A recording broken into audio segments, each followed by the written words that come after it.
I promise you, this is a political opinion-free analysis.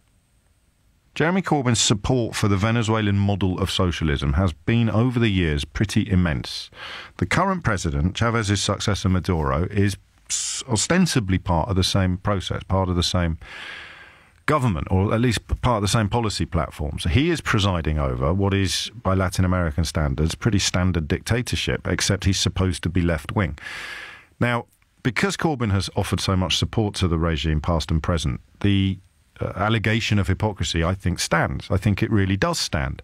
It becomes doubly powerful because he casts himself as being a kind of moral arbiter. He condemned Theresa May as siding with the oppressor when she refused to condemn Donald Trump over his refugee ban. And yet when he's called upon to condemn President Maduro, he says, I condemn violence on all sides. Just that simple quote with regard to a refugee ban by Donald Trump, which is nowhere near on the same page as protesters being routinely killed in the street by government forces. He said, if you seek neutrality, you side with the oppressor. So I think by his own moral code, he's guilty of hypocrisy.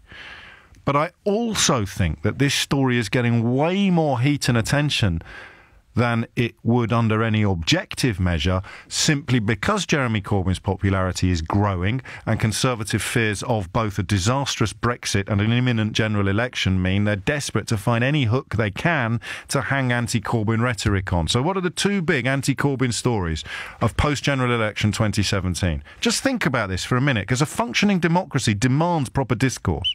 The two big anti-Jeremy Corbyn stories of 2017 have nothing to do with anything that was in the Labour Party manifesto.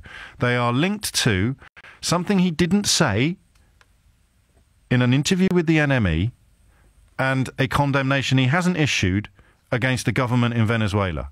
Now, unless this is an actual character assassination, I can't see what either of those stories have to do with the government of Britain. Right? So I believe he's a massive hypocrite, and I believe that the newspapers are going after him in a massively unbalanced, biased and unfair way. Where do I sit now? Who speaks for me politically? There's a huge conspiracy against Corbyn underway from what they like to call mainstream media, but people on his side think that therefore insulates him from more meaningful criticism. So either, this is it, isn't it? These are the two sides of British politics now. Either everything he does is completely wrong and we'll find some evidence of it, even if we have to trawl back through back issues of the New Musical Express, or he never ever does anything wrong, which is why any criticism of him whatsoever is part of a neoliberal conspiracy to send all our children up chimneys. Well, guess what? I agree with both sides sometimes. He's a hypocrite, and the newspapers are going after him in a very fraudulent and deceptive fashion.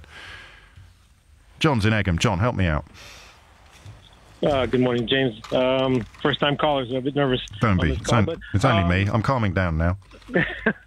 I totally agree with your last callers on the situations going on in Venezuela. I come from a Cuban heritage. My grandfather was the last president of the Supreme Courts in Cuba, so I understand communism. We want to call it socialism, but this is, these are individualized trait of communism. In Cuba, it was called fidelismo. You can call it chavismo for Venezuela, and really right now it's madurismo. And what Corbyn to actually, in a way, side with Maduro's or Chavez's government and their way of government as that we have to, and I'm going to paraphrase, but we have to look at the positive things that he has done for the poorest in the country. The poorest in the country are also the ones that are uprising against him. The thing about that, we have to condemn both sides. Both sides. It's the government that's being repressive against the people. Well, I think that's it's the governments that have the arms, the guns, and that are shooting and killing people. That's a given. No, I think you're right. Why do you think, John? Hang on. Whoa, hello. Why? I mean, what is happening in Yemen at the moment doesn't feature in British newspapers. What's happening in Turkey at the moment barely features in British newspapers. What's happening in the Crimea at the moment barely features in British newspapers. What's happening in huge swathes of the country. We never hear about Libya anymore, and we're responsible for the mess there. Why do you think the Venezuela story is getting so much coverage in the British newspapers? And James, I understand when you first said that you're trying to get your head around this yourself, and you're right. And this is so you're another wealthy, like the earlier caller. You're I'm going to go out on a limb and say you're another wealthy expat from South America. I am not a wealthy expat from South America. I'm sorry, I'm not one like those. But well, what are you then? I'm Cuban, and we fought hard to get to where we're at today. Yeah. I'm an educator. I'm a teacher. Yeah. But my wife lived in Venezuela. I met my wife in Venezuela. I lived in Venezuela for. So remind me the last time your wife's country received this sort of coverage in the British newspapers.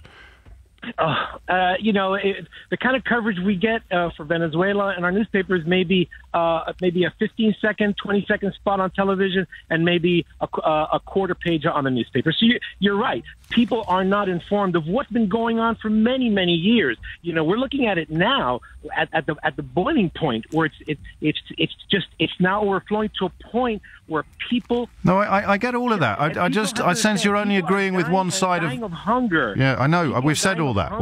We've said all that. But why do you think it's getting so much coverage in the British media now, given that long list of countries I've just treated you to? If there's anything that I can thank Jeremy Corbyn for, is for saying the ridiculous things that he said to I believe it was the Express. Because I think that has triggered people to say, "Hey, what's going on in Venezuela?" And quite honestly, there's so I'm going to ask you again, John. I'm going to ask you again, even though you're not letting me. Why do you think Venezuela? You're married to a Venezuelan woman. We never ever read anything about Venezuela until relatively recently. Why do you think it's now getting coverage? It was on Newsnight last night. It's in the newspapers today. The journalists writing for some of these newspapers wouldn't be able to find Venezuela on a map. So why do you think Venezuela is big news in Britain at the moment?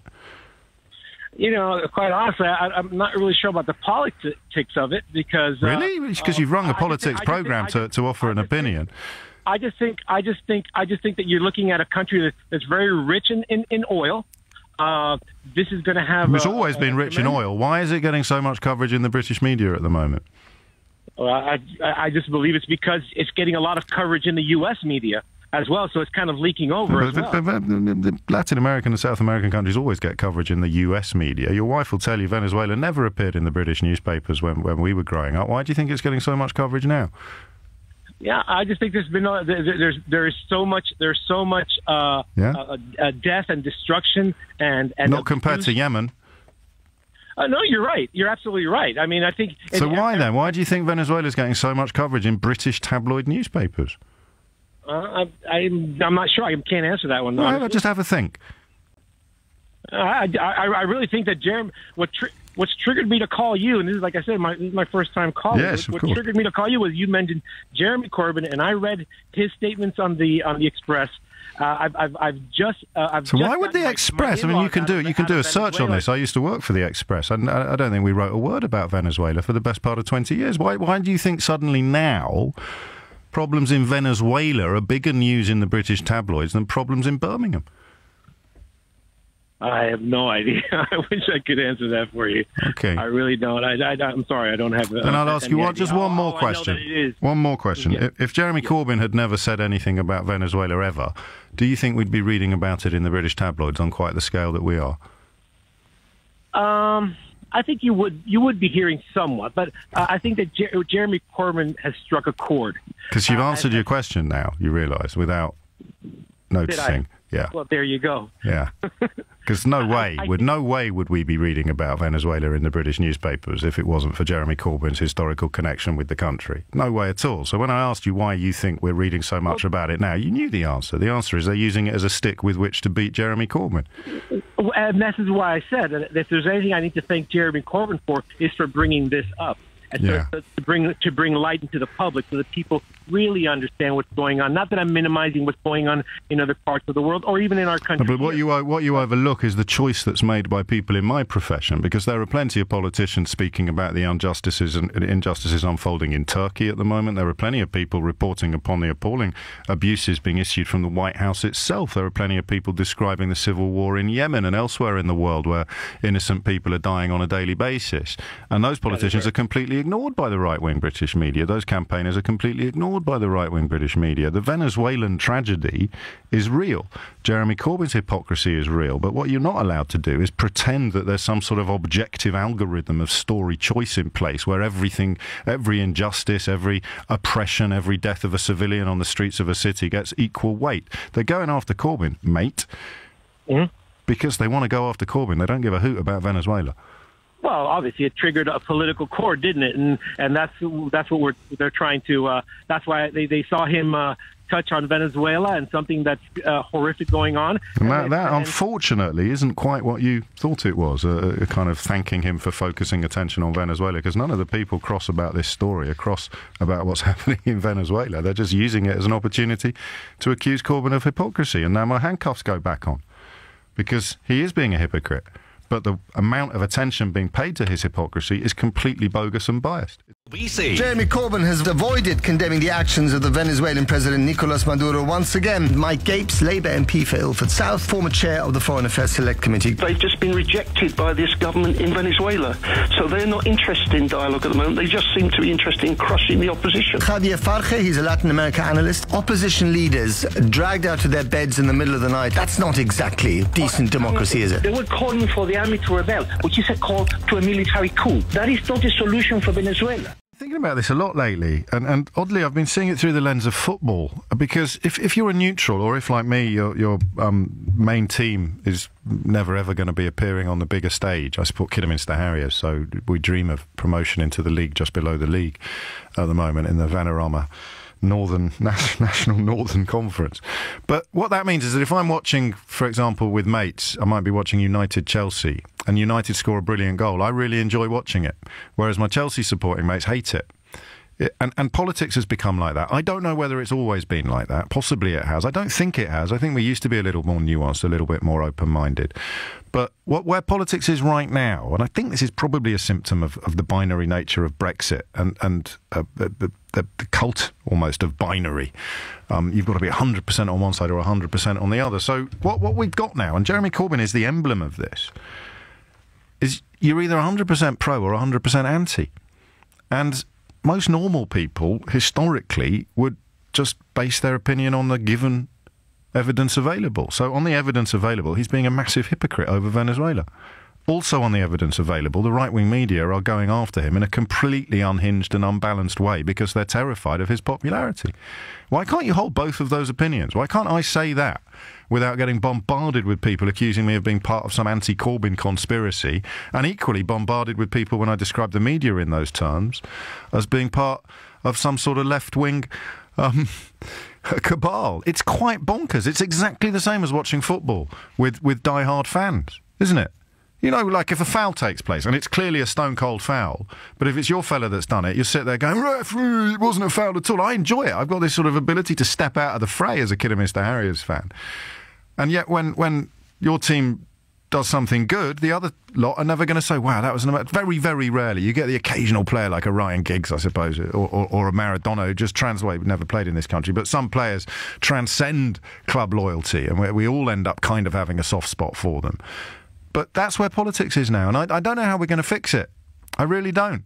Because Jeremy Corbyn is getting a kicking over Venezuela because it's a sort of chink in his armour.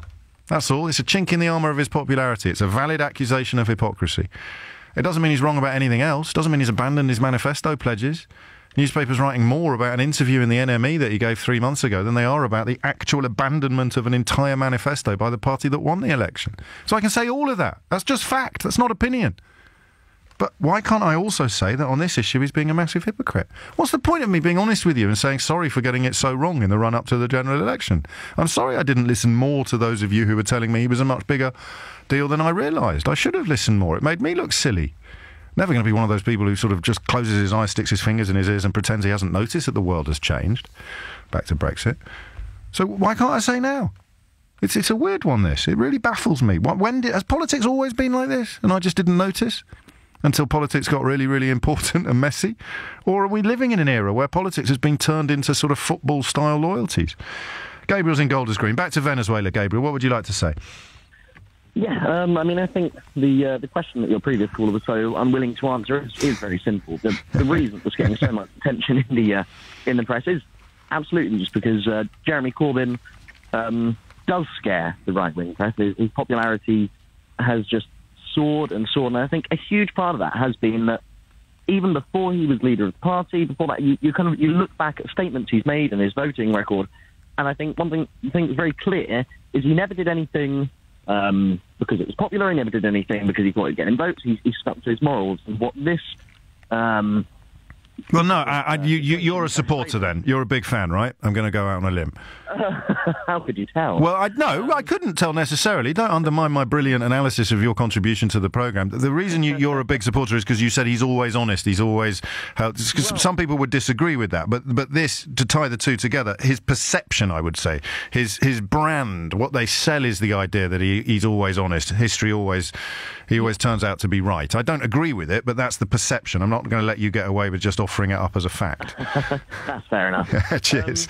And I think, as much as it saddens me to say, as a Jeremy Corbyn supporter, yes, you are right, however, that, to stick to his morals and to stick to his, championing of peace, he does need to come out and... No, he's abandoned his morals. Again, I'm not letting the semantics go unnoticed on this. He's not sticking to his morals. His morals say that if you try to be neutral when one side is being oppressed, then you side with the oppressor. That's his moral position.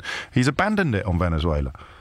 Yes, I agree with you there. And I think he does desperately need to come out and speak against Venezuela in order to preserve that kind of the appearance that I certainly have of him as a moral champion of peace. And as tempting as it is for me to say, Theresa May, you see her with Saudi Arabians and Trump and shaking hands and failing to do the same thing.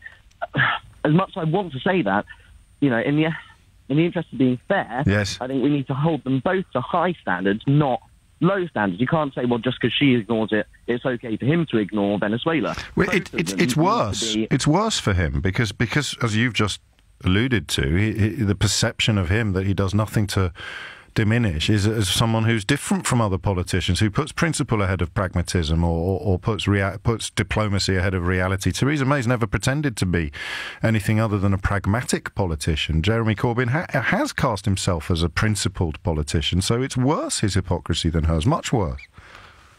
Perhaps, yeah, and I do worry if he doesn't do something soon. Whilst this shouldn't have been made as big a deal as it has, the fact is that's now the situation. And if he doesn't come out and say something soon, I do fear I will have lost a certain amount of respect for him. I'll still believe in his policies and believe in what the party stands for, but in him as a person and as a leader and as a supposed champion of peace, I worry I'd lose. Yeah, that's really honest of you. And unfortunately, I think that's probably why your kind of politics are on the back foot at the moment. I mean, because you're being open-minded and honest. You're saying, actually... do you think that explains the counter position, which is deep down they know they're on a wrong one here, but they're not going to admit it because the pressure is coming from historical enemies? No, we're not going to admit it because that would look like weakness. If we do it because the Daily Mail has told us to, or because a Sun columnist has told us to, couldn't even spell Venezuela last week, now it's the biggest story in town, we're not going to admit that we've been hypocrites because of who is telling us to do it. I think it could be, because it then opens up a huge window that it would always be levelled again against him. The Venezuela hypocrisy and how he had to be forced to speak against it by the press. It's just a bit of a mess, really. Well, I think it is, although some people would disagree. I don't like living in a country where so much of the media is so horribly weighted and so viciously biased against the leader of the opposition. Is it worse for Corbyn than it was for Miliband? I'm not sure it is, but because Corbyn in some ways refuses to play the game, the occasions when he really should play the game, they kind of stick in the craw.